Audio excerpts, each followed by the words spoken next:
Des invités, des confidences et toujours de la bonne vibe. C'est l'interview Focus Média. Bonjour à tous, bienvenue pour une nouvelle interview. Tu vas bien mon petit Yuri ? Moi ça va super, surtout qu'aujourd'hui on est entouré par un grand spécialiste, docteur nutritionniste, Jean-Michel Cohen, Mehdi. Bonsoir Jean-Michel. Bonsoir Mehdi, bonsoir Yuri. Comment allez-vous ? Écoute, plutôt bien, j'ai traîné toute la journée, donc ça fait plaisir. Non, mais ça fait bien, du bien de rien faire. Ouais, ça fait du bien de rien faire. Ça m'a reposé d'une semaine très très agitée. Ah, vous avez beaucoup de travail. Beaucoup, entre les livres, m'occuper du site internet, savoir maigrir, assister à des réunions, faire des rendez-vous, voir des patients au bureau. Voilà, c'est des semaines, ça bouge beaucoup et dans tous les sens. Et on vous a vu dernièrement à l'Élysée. C'était pas l'Élysée, c'était Matignon. Ah oui, c'était à Matignon, excusez-moi. C'est pas pareil. Non, mais vous faites aussi. Et de temps en temps, vous êtes sur M6. Comment ? Et de temps en temps, vous êtes aussi avec Courbet sur M6. Je suis souvent avec Julien Courbet sur M6 et sur RTL. Et je participe aux interviews quand on me les demande, que ça soit sur France 5, France 2, CNews, BFM. Enfin, je suis un peu multi-chaîne, quoi. Donc, c'est bien d'être multi-chaîne. Je préfère ça. J'ai jamais aimé. En fait, je me sens pas bien quand je suis coincé dans un endroit. Oui. J'ai été animateur de télé dans plusieurs endroits. J'ai été animateur vraiment seul sur M6. Je l'ai été sur Direct 8. Je l'ai été sur France 5 et en fait, je l'ai été sur Canal. Et en fait, au bout d'un moment, j'ai besoin de bouger, quoi. Ça veut dire. Je peux pas être contraint comme ça, c'est pas possible. Oui, vous avez raison. J'ai l'impression d'une routine qui m'étouffe. Moi, j'ai besoin de voir du paysage et donc je préfère aller à droite à gauche, quoi. Voilà, c'est pas chacun son choix. Hein. Il y a des gens qui s'éclatent à être animateur. Moi, je me suis toujours éclaté toute ma vie à être médecin. Donc oui, bien sûr. J'ai pas fait l'erreur. Oui, j'ai pas fait l'erreur. C'est une erreur que beaucoup de mes copains font et ils m'écoutent jamais. C'est assez bizarre d'ailleurs parce que souvent, je suis vachement sympa. Je leur dis, les gars, vous devez pas faire ça. C'est pas votre métier. Restez dans la médecine. Mais en fait, il y a cette envie de faire le show. Je veux dire, elle est tellement forte que jamais ils m'ont écouté, quoi. Donc voilà. Bon, mais c'est leur choix. Bien aussi de voir du paysage, de pas toujours être au même endroit. C'est bien aussi ça. Voilà, moi c'est ce que je pense. Et puis quand on est, par exemple, j'ai fait de la médecine pendant 1 an sur CNews. Ouais. Les gens considèrent que vous êtes CNews. Alors, vous n'êtes pas CNews, vous faites de la médecine sur CNews, vous n'êtes pas CNews. J'ai fait pendant 3 ans M6. Tout le monde a pensé que j'étais verrouillé avec M6. Mais je suis pas M6. J'ai été souvent avec Cyril sur C8. Je faisais avec C8, c'est que de la télé d'ailleurs, avec Benaïm et Courbet par moment. Enfin, ça a changé entre deux. Il est C8. Mais non, je suis rien du tout. Je suis médecin. Point. Alors, les gens s'imaginent en fait que ça vous prend énormément de temps. Je prends par exemple, je viens de parler de C8. Quand on tournait, c'est que de la télé, donc c'était tous les jours. Oui. Alors, en fait, l'émission, elle démarrait à 18h et elle finissait à 19h. Mais moi, j'habitais à 5 minutes de l'émission. J'avais pas grand-chose à préparer, donc c'était 1 heure. C'est pas plus que ça. Et les gens te disent, mais vous faites que ça dans la vie ? Non, je fais pas que ça. Jusqu'à 18h, j'ai fait d'autres choses quand même. Oui. Mais c'est pareil quand je fais des interviews et c'est pareil quand je fais des lives, des Instagram, etc. Ça me prend, allez, mettons 15% de mon temps. Le reste... C'est déjà beaucoup. Je trouve que c'est déjà beaucoup. Oui, mais bon, moi si tu veux, je crois que j'ai toujours beaucoup travaillé. Hein. C'était étudiant en médecine. Bon, les études de médecine, elles sont quand même, c'est des études pour des gens qui travaillent. Bien sûr. J'ai passé l'internat. Quand vous passez l'internat, vous travaillez jour et nuit pendant 2 ans. Et quand vous êtes interne, vous travaillez le matin, vous êtes de garde l'après-midi et la nuit. Bon, j'ai toujours travaillé beaucoup. Hein. Donc, mais il y a des gens qui travaillent beaucoup, et je pense à eux, dans des travaux pénibles. C'est vrai. Il y a des boulots qui sont durs, quoi. Ah oui. Oui, moi je vois dans la restauration, par exemple, même si on aime la restauration, c'est vachement dur, en fait. Très dur. Je parle pas des métiers du bâtiment, de l'entretien des villes, du jardinage, etc. Il y a plein de métiers qui sont durs. Même un salarié, je veux dire, qui bosse à un bureau, qui a un chef, un super chef et un grand super chef, le mec il est en souffrance quand même. Donc moi, je suis libre. Mais c'est un choix de ma vie, hein, c'est pas... Oui, non, mais c'est... Après, chacun choisit comment veut organiser son temps de travail et compagnie aussi, hein. Ouais. C'est bien ça. Mais en plus, c'est quand même du boulot d'être quand même médecin. C'est votre métier de base. Je pense que ça prend déjà pas mal de temps. Oui, ça prend beaucoup de temps. Et si vous le faites bien et que vous êtes très humain, ça prend le temps des consultations, mais ça prend du temps après.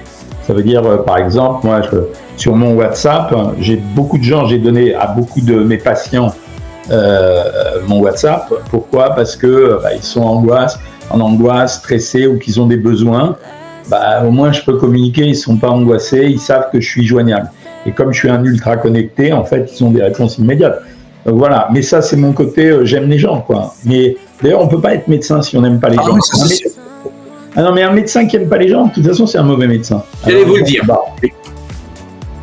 C'est un métier d'humaniste. D'ailleurs, les médecins, ils ne savent pas faire autre chose qu'être médecin, hein, je vous le dis tout de suite.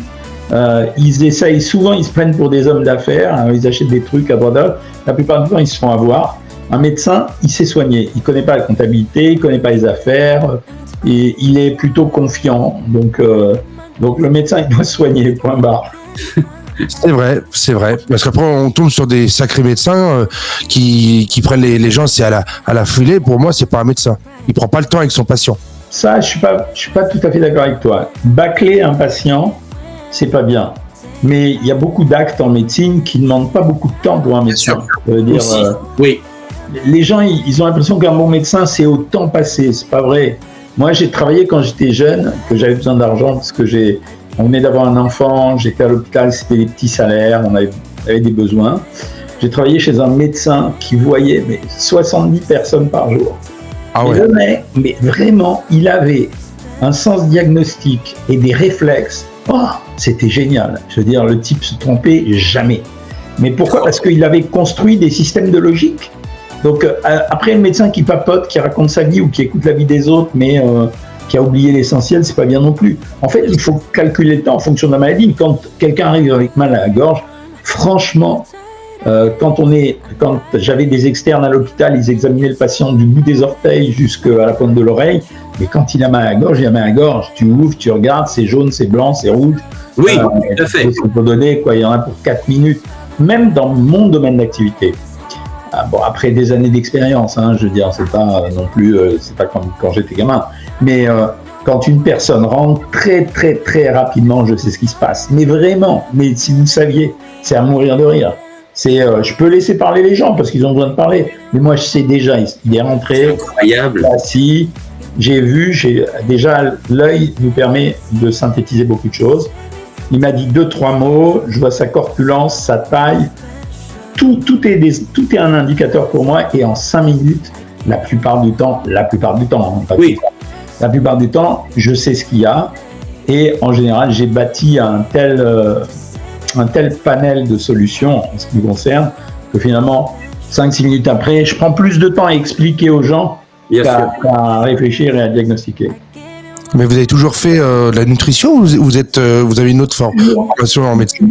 Toujours. Alors ça, vraiment, je peux dire que toujours. Ça veut dire que quand j'ai fini mon externat et quand j'ai été reçu à l'internat, le premier stage d'internat que j'ai demandé, ça a été nutrition. C'était d'ailleurs, personne n'en revenait dans la fac parce que c'était une spécialité qui existait quasiment pas, quoi. Moi, je savais que ça existait parce que ça m'intéressait, mais tout le monde était très, très, très étonné. Ils comprenaient pas. J'étais dans les 30 premiers, je crois. Donc, les mecs disaient, mais non, il va prendre chirurgie, cardio, etc., des grandes spécialités de la médecine. J'ai pris nutrition. Et finalement, le premier semestre, j'ai pris nutrition, et le deuxième semestre, j'ai pris nutrition. Le troisième semestre, mon patron qui m'a dit reste chez nous, il m'a envoyé faire de la psychiatrie, donc parce qu'il considérait que la nutrition ça allait avec la psychiatrie, qu'il fallait que j'ai une formation de psychologie, donc ce qui était intelligent, et j'ai toujours fait de la nutrition, toujours. Et ça étonne beaucoup les gens parce qu'il y a beaucoup de gens aujourd'hui qui racontent être nutritionnistes, mais en fait, tiens, je vais vous raconter une anecdote. Très récemment, avec plaisir. J'ai été à l'ordre des médecins et le type me dit moi je suis médecin interne. Ma vraie spécialité, c'est médecine interne. C'est comme ça que je suis catégorisé. Et le mec de l'ordre des médecins me dit Ben, tu marques nutrition sur tes ordonnances, mais t'as pas le diplôme de nutrition. Je lui dis, de quoi tu me parles? Et il me dit, ben non, il aurait fallu que tu passes le DU de nutrition. Et je lui dis, mais camarade, le DU de nutrition, c'est moi qui l'ai inventé. C'est moi le premier prof de nutrition qui ai créé le DU de nutrition. Tu veux que moi, je me donne le diplôme à moi? Ah ouais, c'est excellent. C'est bien dans ta tête, quoi. Un mec, comme il était un peu plus jeune que moi, il n'avait pas toute l'historique. Ouais. Heureusement, il y a un médecin plus vieux qui passe, qui vient et qui me dit « Ah, je suis content de vous rencontrer ». Et alors je lui dis « Vous pouvez expliquer au monsieur ?» Il fait « Mais non, tu ne vas pas lui demander. C'est lui le promoteur de la nutrition. Tu ne vas pas lui demander de mettre des nutritions. Enfin, le type, il était tourneboulet, là. Il ne comprenait plus ce qui se passait. Donc ça, c'est pour vous raconter que la nutrition aujourd'hui, il y a beaucoup de médecins qui racontent être nutritionnistes, qui ont fait un DU de nutrition. C'est vrai, je l'avais créé. Le DU de nutrition, il dure 1 an en moyenne, mais c'est très insuffisant pour être un vrai professionnel de la nutrition. Ça leur donne des bases. Oui. Des bases, mais pas plus. Après, pour la nutrition, c'est au fur des années d'expérience, peut-être. Alors après, si tu veux, moi, pour te donner encore une autre anecdote, j'ai été dans le service avec un garçon qui s'appelait Frédéric Fumon, où on a découvert les premiers un gène de l'obésité. Et là, nous, on a cru qu'on était champion du monde. Dans les 6 mois qui ont suivi, des tas d'équipes internationales ont trouvé d'autres gènes de l'obésité. En fait, il y en a plein, des gènes qui sont responsables de l'obésité. Voilà. Donc moi, j'ai connu cette époque. Ensuite, j'ai connu le cholestérol, on dosait le cholestérol. Et j'ai connu les périodes où on a appris qu'il ne fallait pas juste doser le cholestérol, mais qu'il fallait doser les lipoprotéines, c'est-à-dire ce qu'on appelle les HDL, les LDL. Et après, j'ai été d'une autre époque, on a connu l'époque où on a dit c'est plus les lipoprotéines qu'il faut doser, c'est les apolipoprotéines. Tu vois, j'ai suivi l'évolution de la nutrition. Donc, et aujourd'hui, je suis encore performant parce que j'ai jamais arrêté de lire, d'apprendre. Tu vois, c'est surtout parce que j'écris beaucoup de bouquins. Donc, je suis obligé de lire tout ce qui se fait dans les autres pays. Donc voilà, mais les gars qui se disent nutritionnistes aujourd'hui dans Paris ou en Île-de-France, quand on voit médecin généraliste nutrition, bon, ok, il donne des bons conseils, oui, des conseils d'un médecin d'hygiène de vie, mais c'est pas ce que j'appelle la nutrition pointue. Ça veut dire les petites choses qui font la différence. Bon, mais c'est comme ça, hein. De toute façon, moi, je vais pas travailler jusqu'à 100 ans, hein. Donc il faudra bien qu'ils se débrouillent avec. Hein. C'est sûr. Vas-y, mon petit Yuri. Pose-lui la première question pour Anthony. Alors moi, j'avais une question, Jean-Michel. Donc, on va faire beaucoup de repas on va faire beaucoup d'excès. Est-ce qu'on doit quand même est-ce qu'on doit revoir notre alimentation avant les repas de fête? Est-ce qu'on doit arrêter un petit peu le sucre? Est-ce qu'on doit adapter son alimentation avant les futurs repas de fête? C'est peut-être bête ma question, mais bon.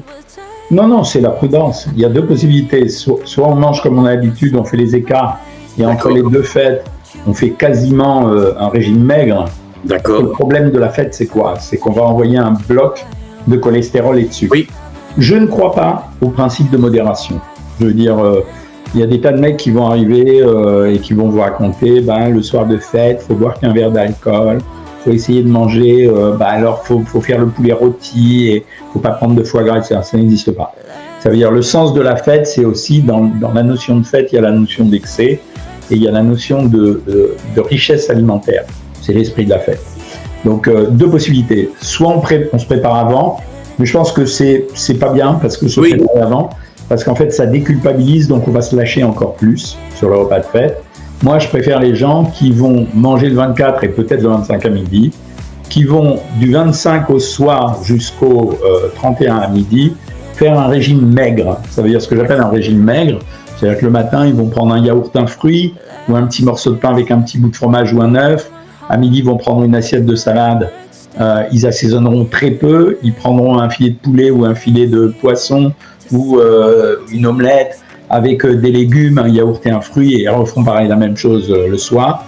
Donc ils vont supprimer les graisses, l'alcool et le plus possible les sucres entre le 26 au matin et le 30 à midi, de telle façon à vider un peu les excès qui ont été faits le 24 et le 25. Et le 31, ils vont recommencer. De toute façon, le 1er au soir, sur mon site Savoir Maigrir, on a toujours le 1er au soir 2 personnes derrière les consoles, parce que tout le monde s'abonne, parce qu'ils veulent maigrir à partir du 2 janvier. Donc, voilà. Donc moi, je pense que c'est plutôt dans la phase intermédiaire. Alors, le problème, c'est que on a ce qu'on appelle la stimulation sensorielle.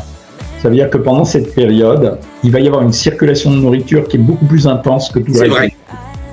Donc dans les supermarchés, regarde, hier j'ai été préparer une vidéo, je suis rentré, c'était chez Monoprix. À gauche, quand je suis rentré, il y avait le rayon des foie gras, à gauche. C'est-à-dire je suis rentré, hop, vous avez vu, c'était les foie gras, bloc de foie gras entier, etc. À droite, il y avait des pâtisseries et des gâteaux, enfin des brioches ou des panifiés de Noël. Voilà, donc tout le démarrage du Monoprix, c'était concentré autour des produits, des produits des fêtes, pas que Noël. Hein. D'accord, ouais, c'est... Après, le foie gras, c'est ma prochaine question. Le foie gras, vous conseillez quoi? Quel genre de foie gras pour pas trop gras, entier Ils sont tous gras. Un foie gras, c'est entre 45% minimum et 50% de matière grasse. Oh la vache! C'est pareil que le Nutella. Hein. Oui. C'est pareil que plein d'autres produits. Moi, je préfère, en termes qualitatifs, c'est mieux le foie gras entier ou le bloc de foie gras. Parce que le bloc de foie gras, en général, même si c'est pas les mêmes foies, c'est quand même un foie reconstitué. Voilà. Après, le truc le plus pourri, c'est les mousses de foie et les terrines de foie. C'est terrines de foie de canard, voilà. En général, quand on regarde les compositions, il y a du gras de porc, il y a plein d'ingrédients, donc c'est bloc de foie gras entier ou bloc de foie gras, voilà. D'accord, ok. Ah oui, le foie gras, je savais pas qu'il y avait autant de matière grasse dedans. Ah ouais, c'est quand même... 540 calories les 100 grammes. Oui, comme vous dites, ça nous choque, mais c'est comme la pâte à tartiner, c'est pas pire que... Bien sûr. Et même, qu'est-ce que j'ai regardé hier? J'ai regardé le tarama. Tarama, surtout le tarama industriel, il était à 620 calories. 75% d'huile de colza, de mémoire, et 25% d'œufs de cabillaud fumé. Donc voilà, mais après, j'arrête pas de dire ça dans tous les médias où je passe en ce moment, une bonne alimentation n'interdit rien. Mais quand on choisit de faire pour un repas de fête le foie gras, c'est le produit festif. Bien sûr. Ça veut dire que derrière le foie gras que j'ai pris sur une tranche de pain de campagne, et pas comme le font certains, avec de la brioche qui va rajouter du beurre et un petit verre d'alcool sucré, après ce foie gras, en général, je vais prendre une volaille rôtie. Alors, soit de la dinde, soit une poularde, soit même une canette si j'enlève la peau. Je vais pas mettre de pommes de terre sautées dans la graisse, je vais plutôt prendre des champignons parce que c'est un peu plus luxueux. Oui. Et en même temps, c'est des légumes. Et après, je vais pas prendre du fromage et un dessert, je vais zapper le fromage. Et je vais prendre un dessert que je vais essayer d'alléger. Donc, mieux que la bûche pâtissière. En général, moi, je préfère soit les bûches glacées, soit les omelettes norvégiennes. En plus, l'omelette norvégienne, comme elle est flambée, ça a de la gueule, quoi. Oui, en plus, oui. Voilà ce que je conseille de faire. Maintenant, ça, c'est les conseils que je vais donner dans toutes les radios et toutes les télés à partir du 24, ça, c'est sûr. Mais les gens, ils font pas ça. Les gens, ils vont aller chez leurs invités, chez les gens qui les invitent avec une boîte de chocolat Lindor, qui est le chocolat qu'ils connaissent. Ah oui, ça, Lindor, c'est vraiment dégueulasse. Ça, c'est... Et après, à l'apéro, histoire de faire durer la soirée longtemps, la maîtresse de maison ou le maître de maison, ils vont tartiner avec du tarama ou avec des rillettes de saumon fumé qui sont en fait que de la graisse. Voilà, donc ils vont boire l'apéro et après ils vont picoler à table. Et c'est quand même, il faut savoir que le 24 au soir et le 31 au soir, on double les services d'urgence. Dans les services d'urgence, on double ce qu'on appelle le syndrome de menace. C'est-à-dire les gens qui font un petit accident coronarien qui les menace de faire un infarctus. Tous les 31, tous les 24 au soir. À cause de la graisse, en gros. Parce que c'est un bolus de graisse qui arrive dans le sang. Qu'on le veuille ou non, dans les 6 heures qui suivent, tout ça va repasser dans le sang. Ah oui, moi, je ne dis pas ne faites pas la fête. Hein. Bien sûr. Je dis simplement modérez les portions et faites des associations intelligentes. On a parlé du foie gras, ça se marie très bien avec une volaille rôtie. On peut commencer par des crustacés et ensuite faire soit une pintade farcie, soit un chapon, voilà, et manger la bûche pâtissière. Ou alors on peut faire les crustacés et une tranche de saumon fumé et une vraie bûche pâtissière. Mais vous voyez, c'est l'harmonie des plats, elle va conditionner la qualité de la nourriture. D'accord, donc en fait, il a répondu à ma question, j'allais poser la prochaine. Est-ce qu'il faut plutôt privilégier un aliment plutôt que d'autres? Je préfère les aliments maigres. Et puis à cette période de l'année, enfin, je dirais que c'est la période du foie gras parce que c'est le moment où les oies ont été engraissées, mais c'est aussi la période des crustacés. Voilà. C'est le moment d'aller manger des huîtres, des coquillages, des crevettes, des langoustines. Pour les plus riches, des langoustes. Encore que maintenant que les langoustes, on les trouve congelées, les queues de langoustes, si on sait les cuire intelligemment, une queue de langouste grillée, c'est vraiment un repas de fête et c'est hyper maigre. En plus, c'est très bon pour la santé, tout ce qui est poisson, crustacés. Bien sûr, c'est riche en iode et riche en minéraux, donc c'est intéressant. D'accord, ok. Ah ouais.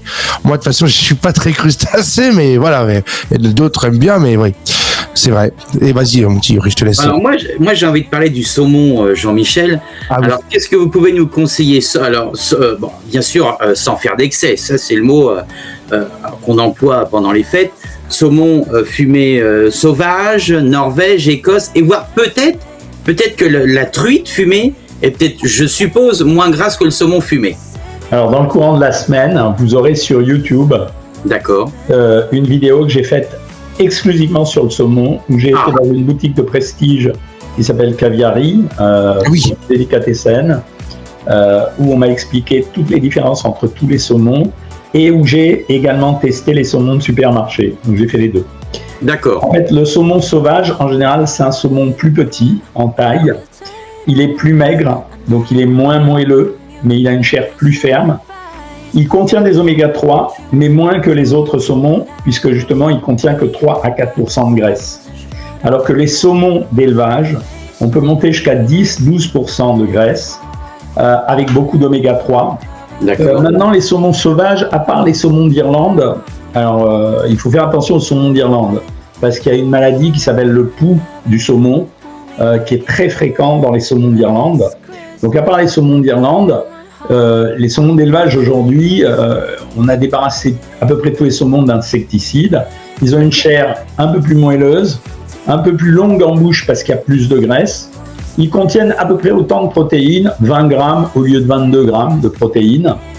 Les deux sont relativement salés. Après, ce qu'il faut acheter, c'est un saumon. Alors, si vous avez de l'argent, vous prenez un saumon sauvage, mais bon, c'est trop cher pour ce que ça apporte. Trop cher, ça apporte pas grand-chose. Et en fait, finalement, la graisse apporte quelque chose à ce poisson. En général, on essaye qu'il ait été fumé à sec. Ça veut dire qu'on l'a mis juste du sel dessus et qu'on l'a pas dessalé autrement, qu'on l'a pas salé autrement. Et on préfère que ça soit avec du bois de hêtre. Donc, quand on a un saumon d'élevage qui a été salé à sec, fumé avec du bois de hêtre, on a déjà un saumon de qualité. Après, faites très attention à une chose, de temps en temps, vous avez des saumons émincés. Le saumon émincé, en réalité, ce sont des chutes de saumon. Ils sont moins chers, c'est du saumon comme les autres, mais c'est juste les chutes du saumon. C'est moins en qualité et même moins en qualité gustative. Donc voilà, c'est ça ce que je conseille. La ration, c'est 100 grammes. C'est une très belle tranche, 100 grammes. Oui. Ça se mange au choix. Le blini, tout le monde a hurlé sur les blinis. En fait, quand vous regardez la composition d'un blini, c'est à peu près la même chose finalement que le pain. Là, il y a un peu plus, c'est un peu plus gras, mais c'est pas la cata du siècle de manger un blini. C'est plus ennuyeux de rajouter de la crème fraîche. Voilà. Donc, si vous faites que ça, saumon fumé, crème fraîche, blini et ensuite pintade avec champignons et la bûche, ça va quoi. Quand même, faut pas exagérer.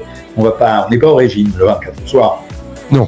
C'est sûr que c'est pas les fêtes où il faut faire le régime. Hein. Non, mais même le 31, je veux dire, le 31, en principe, le 31, on a plus de problèmes avec l'alcool. Parce que le 24 au soir, les gens se sont jetés sur les aliments qu'ils ont vus pendant les semaines précédentes. Le 31, ils les ont mangés. Donc en fait, c'est un repas qui est beaucoup plus alcoolisé et qui est moins centré sur la nourriture. D'accord. Et qu'est-ce que vous conseillez comme type de pain pour les toasts? Est-ce que, par exemple, pour le foie, je prends l'exemple du foie gras. Est-ce que le pain d'épices est moins gras que le pain? Qu'est-ce que vous conseillez? Non, le pain d'épices, il est intéressant parce que normalement, un vrai pain d'épices, c'est du pain de seigle avec du miel. Ça, c'est le vrai pain d'épices. Pain de seigle et miel. Donc, le pain de seigle étant une farine de misère, c'est-à-dire qui est mal digéré moins bien digéré que le pain blanc ou que les autres pains. C'est assez intéressant. C'est un peu sucré, mais c'est pas la cata non plus. Par exemple, une tranche de pain d'épices qui fait environ 30 grammes, elle fait 75 calories. Une tranche de pain, elle va faire 85 calories. Donc, c'est pas une vraie différence. Mais Donc on peut le manger avec du pain d'épices, le foie gras. Et ça permet peut-être d'éviter justement de prendre de la crème fraîche sur du pain grillé. Les pains que je préfère en général, alors quand vous faites vraiment attention, vous prenez du pain intégral, mais bon, ça va pas très bien avec le saumon. Donc ce que je préfère, c'est les pains de seigle ou les pains de sarrasin, quoi. Voilà. Même si vous mettez un peu de crème fraîche dessus. D'accord, ok. Ah, c'est des bons conseils, ça. Et pour tout ce qui est dessert, c'est pour après le repas, c'est mieux bûche glacée ou bûche pâtissière? Alors, bûche glacée, il y a une vraie différence. Une part de bûche pâtissière, c'est 450 calories. Oh merde!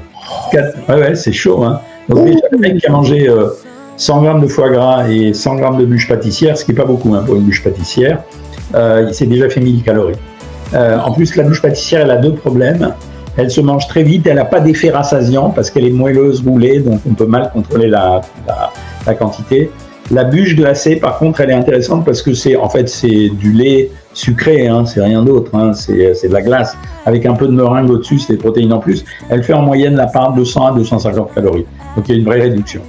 Ah oui, et on est mieux rassasié pour une bûche glacée qu'une bûche pâtissière. Et puis ça améliore la digestion parce qu'à partir du moment où vous mangez glacé, c'est l'origine d'ailleurs du trou normand. Quand vous prenez glacé, vous accélérez le processus de digestion. D'accord. Donc le trou normand, à la limite, c'était ça à la base. C'était l'alcool plus l'alcool glacé, ça accélérait la digestion. C'est pour ça que les gars, ils disaient, comme ça accélère la vidange gastrique et la motricité de l'intestin, mais c'est bon, on peut continuer à manger. Et après, c'est sur la table. Et tout ce qui est sauce et accompagnement, qu'est-ce que vous conseillez? Ça. Je conseille pas une sauce avec du foie gras écrasé dedans. J'aime bien les jus de viande, moi. Voilà, je trouve que les jus corsés, c'est pas mal, mais sauf que c'est un jour de l'année où on va manger tellement salé qu'en fait, les sauces, je dirais que c'est la sauce du produit. Après, les gens, ils vont se fatiguer à faire des sauces. Je les empêcherai pas de faire des sauces à la crème et des sauces avec en écrasant du foie gras, mais en fait, les jus de viande, c'est quand même ce qu'il y a de mieux. D'accord, ok. Tu vois, c'était une bonne question, ça. Vas-y, mon Thio, il laisse... Alors, après les sauces, vous nous avez parlé tout à l'heure des volailles. Oui. Alors, niveau calories, la pintade, la dinde, le chapon, qu'est-ce qui est le moins calorique quand même? Parce que c'est vrai. Alors, que les plus caloriques, c'est la dinde et le chapon. Voilà. D'accord.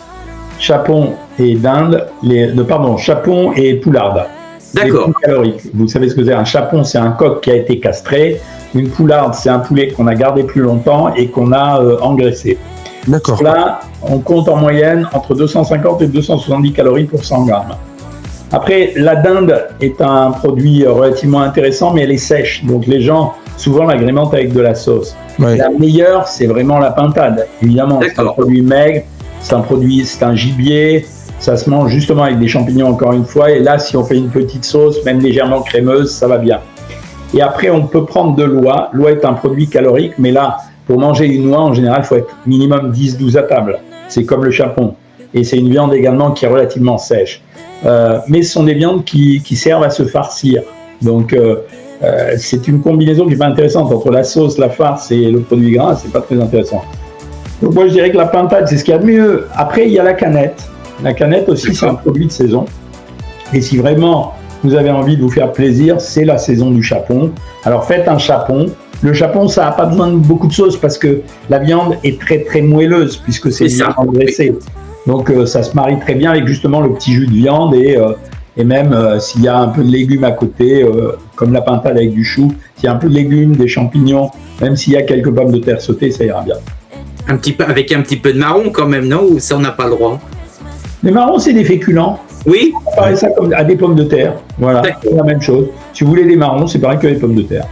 Bon, faut pas mettre marron et pommes de terre. C'est ça l'un sans l'autre. Si vous voulez, hein. Comme c'est la même chose que les pommes de terre, après ça dépend de la quantité que vous allez prendre. D'accord, ok. Et est-ce que l'ordre des aliments a un impact sur la digestion et la satiété? Nous, on préfère les gens qui commencent toujours par des végétaux en priorité. C'est ce que j'appelle les végétaux, c'est des fibres. Ça améliore la satiété. Ça veut dire que les gens, ils ont un peu moins faim pour le reste du repas. Mais non, l'ordre a priori, ça impacte pas beaucoup. Ok, d'accord. Et on va passer sur un sujet un peu plus comme c'est l'alcool à Noël. Quel repère vous devez donner aux gens qui boivent un petit peu à table pendant les fêtes? Le truc qui est très connu, on demande aux gens de faire un verre d'alcool, un verre d'eau. Ouais. Parce qu'en fait, ça diluera l'effet de l'éthanol. L'alcool, c'est l'éthanol. Ça diluera un peu l'éthanol et ça ralentira le niveau de boisson. Des fois, on boit du vin parce qu'on a soif. Alors qu'en fait, quand on a soif, on ferait mieux de boire un peu d'eau. Et quand on dit aux gens, alterner un verre de vin, un verre d'eau, ça va réduire la quantité de vin qui a été prise. C'est le moment où on dit aux gens, allez, pas d'alcool fort ce jour-là. C'est-à-dire ni whisky, vodka et compagnie à l'apéro, ni pousse café à la fin, ni liqueur. Démarrer au champagne ou au mousseux ou avec un vin pétillant et continuer au vin. Voilà. Mais c'est où garder tout champagne, mais abandonner les alcools forts là. Voilà. D'accord. Ah ouais, d'accord. Et pas de cocktail, hein. Les cocktails c'est hyper traître. Ah oui, d'accord, ok. Ouais, c'est vrai qu'il y en a beaucoup. Après, il y en a beaucoup qui cassent le repas, comme vous dites, avec un trou normand pour faire passer le. Est-ce que c'est bon de faire un coupage avec un trou normand? C'est peut-être bon pour manger plus, mais c'est pas bon pour le foie et c'est pas bon pour les calories. De toute façon, quoi qu'il arrive, c'est un repas après lequel normalement les gens ils sont un peu fatigués. Normalement, idéalement, ce qui serait bien, c'est une fois le repas fini, la discussion avec les copains finie, ça serait pas de se coucher tout de suite, ça serait de boire beaucoup de flotte et de marcher pendant une vingtaine de minutes. Voilà. D'accord. C'est génial. Mais c'était l'esprit d'ailleurs. Quand les gens allaient à la messe de minuit, ouais. Il y a de moins en moins de gens qui font, il y en a encore, mais il y a de moins en moins de gens. Quand les gens allaient à la messe de minuit, c'était pas mal, c'était une promenade digestive. C'était, en fait, ils marchaient jusqu'à l'endroit où ils allaient prier, et puis ils revenaient à pied, et c'était pas mal. Ça les oui. Prendre l'air frais aussi en même temps, ça fait du bien. Ouais. D'accord. Et pour ceux qui mettent, par exemple, parce que j'ai déjà vu ça chez des gens, de l'eau dans le vin, est-ce que c'est bon? Dans le vin rouge, par exemple. C'est dégueulasse, mais... Voilà, oui. Mettre de l'eau dans le vin, à quoi ça sert? À rien.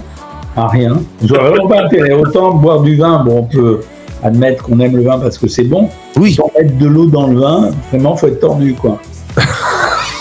Oui, ça c'est sûr.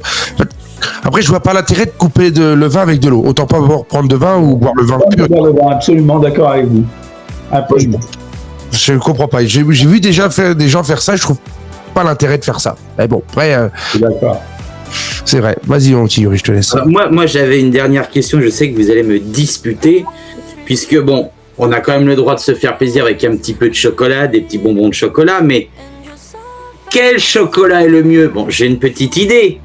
Mais j'ose pas vous dire le chocolat que j'aime parce que vous allez me disputer, mais selon vous, pendant les fêtes, on a le droit avec un petit peu de chocolat, mais combien de grammes sans faire trop d'excès? On me pose souvent la question, en fait, ça va de 20 à 40 grammes. 40 grammes maximum si vous n'avez aucun problème de poids et si vous mangez correctement.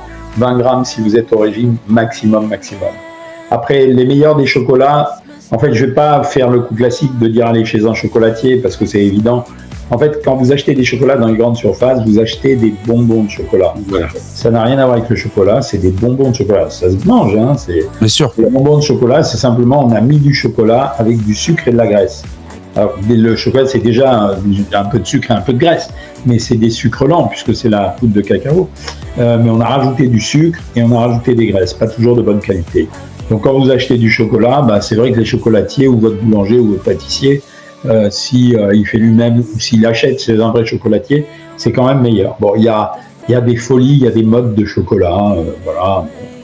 Je dirais que c'est pas forcément le prix qui fait le critère. C'est vraiment un bon chocolat, c'est de la pâte de cacao, du beurre du cacao et un peu de sucre. Mais il n'y a pas 36 ingrédients. Ouais, c'est ça un vrai chocolat. On parle de chocolat noir ou chocolat au lait, alors chocolat noir est un peu plus gras, un peu moins sucré, un peu plus calorique. Le chocolat blanc, le chocolat au lait, il est un peu plus sucré, un peu moins gras, un peu moins calorique. Assez curieusement. Les gens préfèrent le chocolat noir parce qu'il y a des années de ça, il y a un mec qui a eu la bonne idée de dire que dans le chocolat au lait, le lait empêchait l'action des polyphénols du chocolat. Et donc, il donnait un petit avantage. c'est vraiment épiphénoménal. Après, c'est vraiment une question de goût. Le seul chocolat que je déconseille, c'est le chocolat blanc. Bon, je vais vous quitter, Jean-Michel. Hein. Non, mais c'est pas du chocolat. C'est le chocolat blanc, c'est du sucre et du beurre de cacao. Donc, c'est du sucre et de la graisse. Donc, oui, d'accord. C'est pas naturel, quoi. C'est naturel puisque ça vient quand même du cacao, mais du cacaoyer. Mais bon, c'est un produit à part, quoi. Je le mets pas dans l'esprit du chocolat, je dirais. Bon. Ah, tu vois, Yuri, le chocolat blanc, tu vois. Oui, mais alors si moi, c'est vrai que j'ai l'habitude, par exemple pour Pâques, d'aller chez un vrai pâtissier ou un vrai boulanger. Pour vous, que ce soit industriel ou vrai boulanger, vrai pâtissier, le chocolat blanc, excusez-moi de l'expression, c'est de la merde, c'est la même merde ou... C'est pas la merde, pour moi, c'est pas du vrai chocolat, c'est une friandise. D'accord. Elle est beaucoup plus calorique que les autres. D'accord. Et elle est beaucoup moins intéressante sur le plan nutritionnel pour le corps, pour la santé. D'accord. D'accord, ok. Ouais.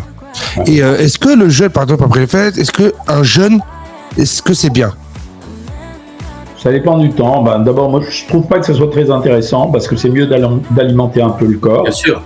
En plus, on peut faire un jeûne jusqu'à 5-6 jours de jeûne. Il n'y a pas de danger pour la santé, si on n'a pas de maladie. Hein. Mais le jeûne en soi-même, c'est le régime le plus dur qui puisse exister. Voilà. Et donc, ça pourrait être intéressant dans la mesure où moi, je vous dis de manger maigre et peu calorique. Donc, et là, vous mangez 0 maigre et 0 calories. Donc, c'est le truc extrême. Moi, je pense pas que ça soit très intéressant parce que le corps, il a des besoins. C'est quand même mieux de le nourrir un peu, même si c'est faible. D'accord, ok. Et moi, j'aurais une dernière question pour les gens en obésité. Qu'est-ce que vous leur conseillez comme genre de régime? Écoutez, les régimes restrictifs ne marchent pas bien. Donc, aujourd'hui, on a 3 possibilités. C'est le régime, mais à condition de faire des régimes modérés qui plaisent aux gens et pas des régimes comme on a envie de donner. Deuxièmement, vous avez la sleeve, c'est la chirurgie de l'estomac. On fait de moins en moins de bypass, ça n'a pas d'intérêt. Troisièmement, aujourd'hui, vous avez les traitements à base des analogues du GLP-1, c'est Mounjaro, Wegovy, Ozempic. En fait, je vous ai donné la séquence, ça veut dire que normalement, on fait un régime. Si ça ne marche pas, on passe à autre chose. D'accord. Maintenant, les régimes, le problème des régimes, c'est pas la nature du régime qui fait la réussite, c'est l'accompagnement. Depuis que je fais Savoir Maigrir, j'ai bien vu que ce qui marchait dans Savoir Maigrir, c'est pas la technique de régime. Bien sûr, on a plein de régimes, plein de menus, plein de personnalisations possibles, mais le fait d'être en permanence en contact avec nous, ça permet aux gens de garder leur motivation, parce que le plus dur d'un régime, c'est de garder la motivation. Ça n'a rien de naturel de faire un régime. Les gens qui comprennent rien au régime, c'est les gens qui n'ont pas de problème de poids, qui disent « c'est juste une question de volonté ». Essaye, vas-y, même si tu n'as pas de problème de poids, essaye de faire un régime pendant 15 jours en mangeant comme on t'a dit de manger, pas comme tu as envie de manger, et tu vas voir si c'est que de la volonté.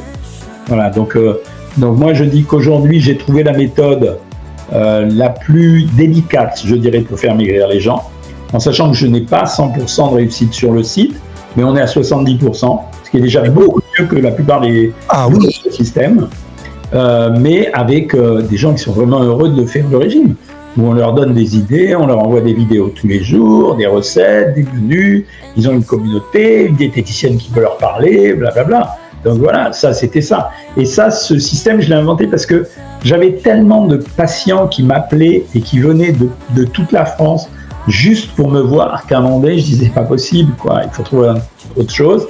Et c'est grâce à l'électronique, parce que le coaching, ce coaching-là, le mien, il existe depuis quand même 2007. Ça fait 19 ans. C'est grâce à ce système-là qu'on a réussi à traiter beaucoup de gens. Et surtout, quand il y a de l'obésité, il faut un suivi derrière. Il ne faut pas commencer un truc et pas avoir un suivi de nutritionniste, médecin, tout ça, je pense. Ouais, mais bon, vous savez, aujourd'hui, je suis assez, comment je dirais, résigné. Un peu. Aujourd'hui, les médecins, ils sont débordés. Ah oui, ça. Quand j'entends à la télé un mec, par moi, dire « Oh ben, le mieux, c'est d'aller voir un nutritionniste. » Ok, gars. Mais le nutritionniste ou le médecin qui va voir, il va leur consacrer un quart d'heure par mois maximum. C'est ça. Pas assez. Nous, on leur donne toute la journée, tous les jours du mois, quasiment.